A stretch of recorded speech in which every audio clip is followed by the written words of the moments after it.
بسم اللہ الرحمن الرحیم اعوذ باللہ من الشیطان اللعین الرجیم بسم اللہ الرحمن الرحیم وبہ نستعین وہو خیر ناصر ومعین الحمدللہ رب العالمین وصلی اللہ علی محمد وآلہ الطیبین الطاہرین المعصومین۔ ہماری گفتگو کتاب المقاصد کے دوسرے حصے کتاب البیع کے مباحث میں جاری ہے، اور آج کے ہمارے اس درس کا عنوان سابقہ درس کی تکمیل اور دیگر دلائل اور ان کا رد ہے کہ اجماع کے سلسلے میں گفتگو ہو رہی تھی۔ شیخ انصاری فرما رہے تھے کہ تنجیز کے اعتبار میں اجماع اہم ترین دلیل ہے، اور اس اجماع کو بیان کرتے ہوئے جو یہاں پر 16 صورتیں تھیں ان کے احکامات کو بیان کیا جا رہا تھا، اور اس سلسلے میں آج کا درس اس گزشتہ درس کا ایک تسلسل ہے۔ اور پھر آج کے اس درس کے اہم مطالب میں سے ایک عنوان شیخ طوسی کے کلام کی تکمیل ہے کہ جو مبسوط کے اندر شیخ طوسی کا کلام بیان کیا جا رہا تھا، اور شہید اول کے کلام سے پھر مؤید کا بیان ہے، اور اس طرح پھر اجماع کے علاوہ پہلی دلیل اور اس کا جواب آج کے اس درس کے اندر بیان کیا جائے گا۔ تو چلتے ہیں اپنے پہلے عنوان کی طرف کہ سابقہ درس کے اندر ہم اس مطلب کو بیان کر رہے تھے کہ جہاں 16 صورتوں کے احکامات کو شیخ انصاری بیان کر رہے تھے، چار صورتوں کو مشخص کرتے ہوئے وہاں پہ ہم احکامات کو دیکھ رہے تھے، تو آخری جو 4 صورتیں تھیں جہاں پر ہم نے کہا کہ عقد جو ہے وہ معلق ہے ایک ایسی شرط پر کہ جو شرط معلوم الحصول نہیں ہے بلکہ مشکوک الحصول ہے، اور وہ شرط بھی ان شروط میں سے ہے کہ جو عقد کے مصحح ہے، یعنی عقد کی صحت اس پر موقوف ہے۔ تو ہم نے کہا تھا شیخ انصاری رحمۃ اللہ علیہ نے کہ اجماع اس کو شامل ہے، اجماع کے جو تعلیق کے بطلان پر دلیل ہے وہ اس کو شامل ہے، لیکن شیخ طوسی علیہ الرحمہ نے ایک قول حکایت کیا اسی فرض کے اندر، قول بالصحت کا، کہ یہاں تعلیق صحیح ہے۔ اہل سنت کی جانب سے یہ قول حکایت کیا، اور پھر شیخ طوسی علیہ الرحمہ کے کلام سے آخر میں جو بات واضح ہوئی، جو شیخ انصاری اس پہ تبصرہ کر رہے تھے شیخ طوسی کے کلام پر، وہ یہ بات سامنے آئی کہ آغا شیخ انصاری فرماتے ہیں کہ ان کا یعنی شیخ طوسی کی جو رضایت ہے اس قول بالصحت کی نسبت یہاں پر، یہ ان کی رضایت باعث بن رہی ہے کہ ہمیں اجماع کے تحقق کا ظن حاصل نہ ہو، یعنی شیخ طوسی علیہ الرحمہ کی مخالفت یہاں پر سامنے آتی ہے۔ تو آج اسی درس کو آگے شیخ انصاری جو ہے وہ اس پہ تبصرہ کرتے ہوئے فرماتے ہیں کہ ما ان ظاہر حاضر توجیہ لعدم قدح تعلیق، کہ یہ جو شیخ انصاری نے تبصرہ کیا پیچھے شیخ طوسی کے کلام پر، اس سے جو مطالب سامنے آتے ہیں، تو آپ فرماتے ہیں کہ اس توجیہ کا جو ظہور ہے جو شیخ طوسی علیہ الرحمہ فرما رہے ہیں اہل سنت کے اس قول بالصحت کے کلام کی قول کی، تو ان کی یہ توجیہ اس کا ظہور کہ لعدم قدح تعلیق، توجیہ کس بات کے لیے تھی کہ تعلیق معنی نہیں ہے، اس آخری 4 صورتوں کے اندر تعلیق معنی نہیں ہے، اس کی جو توجیہ بیان کر رہے تھے شیخ طوسی علیہ الرحمہ، آغا فرماتے ہیں کہ ان کی یہ توجیہ کا جو ظاہر ہے وہ دلالت کرتا ہے اس بات پر کہ محل کلام شیخ طوسی علیہ الرحمہ کے اس کلام کے اندر فیما لم یعلم وجود المعلق علیہ وعدم، فرماتے ہیں کہ وہاں ہے جہاں پر معلق علیہ کا وجود اور اس کا عدم معلوم نہیں، یعنی جو عقد انجام دے رہے ہیں انہیں یہ نہیں معلوم کہ جس چیز پر جس شرط پر اس کو تعلیق کیا جا رہا ہے وہ موجود ہے یا نہیں، یعنی اس کا حصول ان کے لیے مشکوک ہے۔ تو بس وہی فرض ہے جس کے اندر ہم بات کر رہے تھے، وہی محل بحث ہے جس کے اندر ہم بحث کر رہے تھے، وہ آخری 4 صورتیں جہاں پر وہ شرط مجہول الحصول طور پر مد نظر تھی، اور شیخ طوسی نے جو قول بالصحہ کو نقل کیا اور جو توجیہ کی اس کے لیے، یہ بھی درواقع اسی بحث کے اندر ہے جو ہم کر رہے تھے، ایسا نہیں کہ ان کا یہ کلام ہمارے محل بحث سے خارج ہے۔ لہٰذا آگا نتیجہ لیتے ہیں کہ پس فلا وجہ لتوہم اختصاص ہی بصورت العلم، کوئی وجہ نہیں ہے کہ کوئی آ کر یہ کہے کہ مثلا شیخ طوسی علیہ الرحمہ کا کلام جو ہے یہ مختص ہے صورت علم کے ساتھ، یعنی وہاں جہاں پر اس شرط کا حصول جو ہے وہ معلوم ہے، یعنی شیخ طوسی قول بالصحت کو نقل کر رہے ہیں کہاں پر؟ جہاں پر معلوم الحصول صورت ہے۔ فرماتے ہیں کہ نہیں، اس طرح کے اختصاص کہ شیخ طوسی کا یہ کلام مختص صورت علم کے ساتھ، یہ توہم کرنا، یہ گمان کرنا، اس کی کوئی وجہ نہیں ہے کہ کوئی آ کر کہے کہ شیخ طوسی کا کلام تو ہمارے محل نزاع سے خارج ہے، اور وہ جو صحت کی بات کر رہے ہیں وہ ہمارے اس کلام سے مربوط نہیں ہے، جہاں پر ہم کہہ رہے تھے کہ شرط مجہول الاصول ہے۔ تو آپ فرماتے ہیں نہیں، ایسا گمان نہیں کیا جا سکتا۔ اس کے بعد شہید اول کا جو کلام ہے اجماع کے عدم حصول پر، وہ معید کے طور پہ آگا بیان کرتے ہیں کہ یہاں ایک طرف سے شیخ طوسی علیہ رحمہ کی یہ مخالفت سبب بن رہی ہے کہ اجماع حاصل نہ ہو ان آخری 4 صورتوں کے اندر۔ اسی طرح آگا فرماتے ہیں کہ شہید اول کا جو کلام ہے وہ بھی در واقع دلالت کر رہا ہے اس بات پر کہ اجماع یہاں پر نہیں ہے، جو کہ وہ بھی اسی طرح تائید کر رہے ہیں شیخ طوسی کی، کہ ان شہید فی قواعدہ جعل الاصح، شہید نے اپنی کتاب قواعد کے اندر اصح کو قرار دیا ہے، کیا یعنی صحیح ترین قول کون سا قرار دیا ہے؟ کہ صحت تعلیق البیع علی ما هو شرط فیہ، کہ بیع کی جو تعلیق ہے یہ صحیح ہے اس چیز پر کہ ہوا شرط فیہ ہے، کہ جو اس کے اندر شرط ہے، یعنی وہ تمام چیزیں جو بیع کے اندر شرط ہیں اور بیع ان پر موقوف ہے واقع میں۔ آپ فرماتے ہیں کہ ایسی چیزوں کی بیع کو ان پہ معلق کرنا اور تعلیق کرنا اس انشاء بیع کو یہ مشکل نہیں رکھتا۔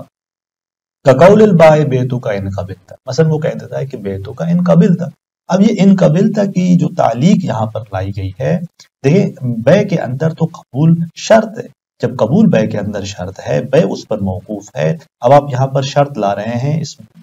بیتوں کو معلق کر رہے ہیں ایک ایسی شرط پر کہ جو خود بیع کے اندر شرط ہے، جسے قبول ان قبلتا، تو یہ فرماتے ہیں کہ اس طرح کے موارد میں مشکل نہیں ہے۔ وَيَظْهَرُ مِنْهُ ذَلِكَ أَيْضًا فِي أَوَاخِرِ الْقَوَائِد، فرماتے ہیں کہ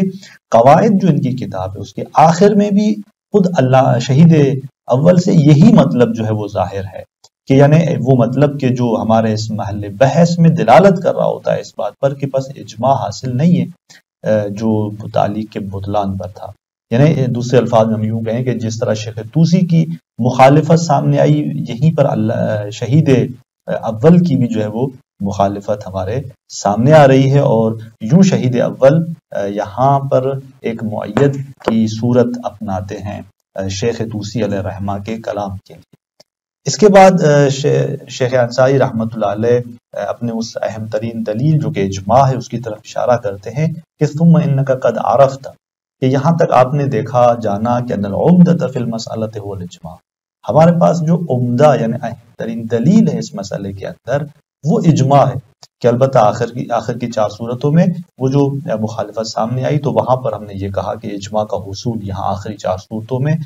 بہرحال اس مخالفت سے کچھ مشکل ہے، لیکن کلی طور پر جو اہم ترین دلیل ہے اس مسئلے کے اندر وہ اجماع ہے۔ لیکن اجماع کے علاوہ فقہا کے کلمات میں دیگر دلائل بھی بیان ہوئے ہیں، شیخ انصاری ان کی طرف اشارہ فرماتے ہیں اور پھر ان کا جواب اور نقد بھی ان پر بیان کرتے ہیں۔ تو پہلے مورد میں فرماتے ہیں کہ اجماع کے علاوہ دیگر دلائل جو ہیں ان میں سے پہلی دلیل اور اس کا جواب اس طرح سے ہے کہ ربما یتوہم، چبسا یہ توہم کیا گیا، یتوہم لاتے ہیں تاکہ یہ بتائیں کہ یہ اصلا دلیل کے قابل نہیں ہے، مطلب کہ ان الوجہ فی اعتبار التنجیز هو عدم قابلیت الانشاء التعلیق، فرماتے ہیں کہ دیکھیں یہ وجہ بیان کرنا، کہ دلیل بیان کرنا کہ تنجیز معتبر ہے اس میں، کس چیز کو؟ کہ یہ تنجیز جو ہے معتبر ہے، ہوا عدم قابلیت الانشاء تعلیق، ہوا یعنی وہ وجہ اس میں یہ ہے کہ انشاء قابلیت تعلیق نہیں رہتی۔ درواقع یہ لوگ جو یہ دلیل دے رہے ہیں کہ ہم یہاں پر تنجیز معتبر ہے چونکہ انشاء اصلا معلق نہیں ہو سکتی، قابلیت تعلیق نہیں رکھتی، یہ بحث کو لے کے جا رہے ہیں مرحلہ ثبوت اور امکان کی طرف، کہ مرحلہ ثبوت اور امکان میں کہ آیا یہ انشاء ممکن ہے کہ تعلیق ہو یا ممکن نہیں ہے، تو وہاں پر اس مرحلے کے اندر یہ کہتے ہیں کہ انشاء معلق قرار پائے یہ ممکن نہیں ہے۔ تو یہاں پر آپ فرماتے ہیں کہ وہ بطلان واضح، اس کا یہ بطلان واضح اور روشن ہے۔ دیکھیں ہمارے پاس ایک انشاء ہے اور ایک اثر انشاء ہے، یہاں پر آگا تفصیل دیتے ہیں اس جواب کے اندر کہ آپ کی مراد کیا ہے اس مطلب سے۔ آپ جو کہہ رہے ہیں کہ انشاء قابل تعلیق نہیں ہے، تو اس انشاء سے آپ کس چیز کا ارادہ کرتے ہیں؟ پہلی شک کو بیان کرتے ہیں آگا کہ لأن المراد بالانشاء، کیونکہ انشاء جس کو آپ کہہ رہے ہیں کہ یہ قابل تعلیق نہیں ہے، اس سے مراد ان کا نہ ہوا مدلول الکلام، اگر وہ مدلول کلام ہے یعنی منشی جو ہے، جو انشاء کر رہا ہے، وہ جو کلمات اپنی زبان پہ جاری کرتا ہے، آپ کہتے ہیں کہ انشاء سے مراد اس کے اس کلام کا معنی اور مدلول ہے، یہ قابل تعلیق نہیں ہے۔ تو فرماتے ہیں کہ فَالتَّعْلِيقُ غَيْرُ مُتَصَوَّرٍ فِيهِ، اس میں تو تعلیق قابل تصور نہیں ہے۔ درست ہے یہ بات یہاں پر کہ یہ قابلیت نہیں رکھتی کہ مدلول کلام یہاں پر معلق بیان کیا جائے۔ کیوں؟ اس لیے کہ دیکھیں جب وہ صیغہ جاری ہوا اور وہ نفس انشاء جب اس نے کلمات ادا کیے، تو اب اس کا جو مدلول اور معنی ہے وہی اس کا وہ الفاظ، وہی اس کا وہ کلام، وہی اس کا وہ انشاء، ان الفاظ سے وہ اپنے اس معنی پر دلالت کر رہا ہوتا ہے۔ ایسا نہیں ہوتا کہ کلام آ جائے، الفاظ آ جائیں اور معنی بعد میں۔ ان دو کلام اور اس کی معنی اور مدلول کے درمیان میں انفقاق یعنی کچھ جدا کرنا ممکن نہیں ہے۔ تو لذا آقا فرماتے ہیں کہ مراد اگر انشاء سے آپ کی مدلول کلام ہے تو فَتَعْلِيقُ غَيْرُ مُتَصَوَّرٍ فِيهِ، تعلیق تو اس کے اندر متصور نہیں ہے۔ لیکن یہ جو کہ اس طرح اگر یہ تعلیق کے قابل نہیں ہے، انشاء سے اگر مدلول کلام مراد ہو درست ہے، لیکن یہ تو ہماری محل بحث میں مورد نہیں ہے۔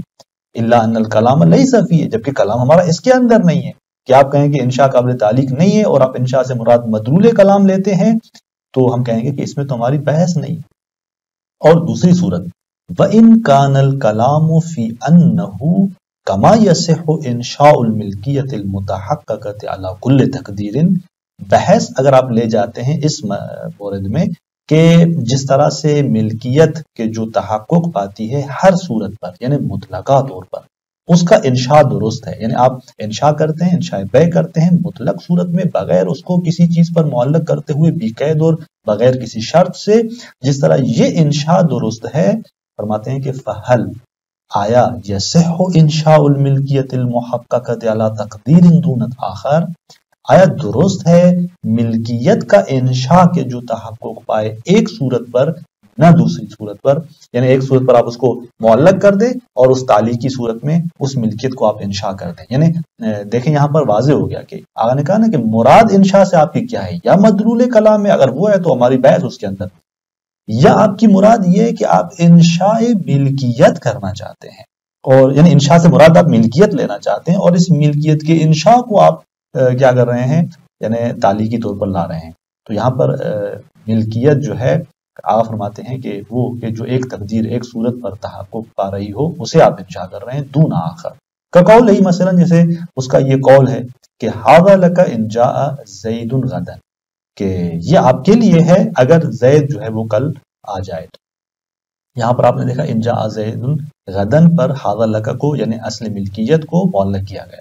خذ المال قرضا او قراضا اذا اخذته من فلان، مال کو تم لے لو قرض کے عنوان سے جب اسے تم نے فلاں سے اخذ کیا، اذا اخذته پر اس کو معلق کر دیا۔ ونحو ذلک، اس طرح اس کی اور بہت ساری مثالیں کہ اگر بحث اس کے اندر بس دو صورتیں سامنے آ گئی کہ انشاء سے مراد یا مدلول کلام ہے کہ اس کے اندر ہماری بحث ہے، یا آپ گفتگو کو لے کے جانا چاہتے ہیں اس کے اندر کہ انشاء سے مراد اس ملکیت کے حصول کو معلق کر دینا ہے، ایک تعلیق کی صورت میں لانا ہے۔ اگر اس طرح سے ہے تو یہ تو اصلاً آپ کی بات درست نہیں ہے کہ انشاء قابل تعلیق نہیں اور آپ کی انشاء سے مراد ملکیت کا انشاء ہو، یہ تو درست نہیں ہے، جو کہ ملکیت کا حصول معلق قرار پائے اس کے تو موارد بہت سارے ہیں۔ لہذا شیخ انصاری فرماتے ہیں کہ فلا ریب فی انہ امر متصور، یہ تو اس میں شک ہی نہیں ہے کہ یہ ایک ایسی چیز ہے کہ جو متصور ہے، قابل تصور ہے، نہ فقط مرحلے ثبوت میں ممکن ہے، قابل تصور ہے، واقع فی العرف والشرع، فرماتے ہیں کہ یہ تو عرف اور شرع کے اندر واقع بھی ہے، اور کثیراً فی الاوامر والمعاملات، بہت زیادہ واقع ہے عرف اور شرع کے اندر، اوامر کے اندر، معاملات کے اندر، پھر من العقود والایقاعات، پھر وہ معاملات چاہے عقود ہوں چاہے ایقاعات ہوں۔ اوامر کے اندر جیسے ہی آپ دیکھیں بہت سارے موارد کہ جہاں پر وہ وجوب امر سے اس کا مدلول اور معنی وجوب تو سامنے آ جاتا ہے، لیکن وہ وجوب جو ہے جو وہ معلق قرار پاتا ہے کسی اور چیز پر، یعنی وجوب کو مشروط کیا جاتا ہے، وجوب کو کسی اور شرط پر معلق کیا جاتا ہے۔ اسی طرح آپ دیکھیں معاملات کے اندر عقود اور ایقاعات میں، عقود میں جیسے عقد وصایت میں آپ دیکھیں شخص کیا کہتا ہے، اوصیت لفلان بثلث مالی، کہ وہ ملکیت کا انشاء کر رہا ہوتا ہے اپنے ثلث مال کی نسبت کسی اور کے لیے، لیکن وہ ملکیت مترتب ہوتی ہے اس کے لیے کب، جب وہ مسیح دنیا سے چلا جاتا ہے۔ اسی طرح آپ ایقاعات کے اندر دیکھیں کہ مثلا جب شخص جو ہے وہ اپنے عبد کی تدبیر کرتا ہے تو کہتا ہے انت حر دبر وفاتی، تو یہاں پر وہ جو منشا ہے یعنی اثر انشا جو کہ حریت ہے وہ کب مترتب ہو رہی ہے؟ وہ اس شخص کے اس مولا کی وفات کے بعد جو ہے وہ مترتب ہو رہی ہے۔ تو اس طرح سے ہمارے پاس بہت سارے موارد موجود ہیں کہ جہاں آپ کی بات ناقض ہوتی ہے، تو بس یہ جو دلیل تھی کہ جس میں کہا گیا کہ تنجیز معتبر ہے، یعنی اس جہت سے کہ وہاں پر انہوں نے کہا کہ کیونکہ ہم اس کو مرحلہ ثبوت میں امکان میں دیکھتے ہیں کہ اصلا معلق اس کو قرار دینا ممکن نہیں، تو آگے نے کہا کہ یہ آپ کی بات درست نہیں ہے۔ اگر آپ کی مراد مدلول کلام ہے تو ہمارے اس میں بحث نہیں ہے، اور اگر آپ کی مراد اثر انشاء یعنی خود ملکیت ہے تو ہمارے پاس بہت سارے موارد ہیں کہ نہ فقط قابل تصور بلکہ واقع ہے عرف و شرع کے اندر اس طرح کے جو ہے وہ تعدیل۔ السلام علیکم ورحمۃ اللہ وبرکاتہ۔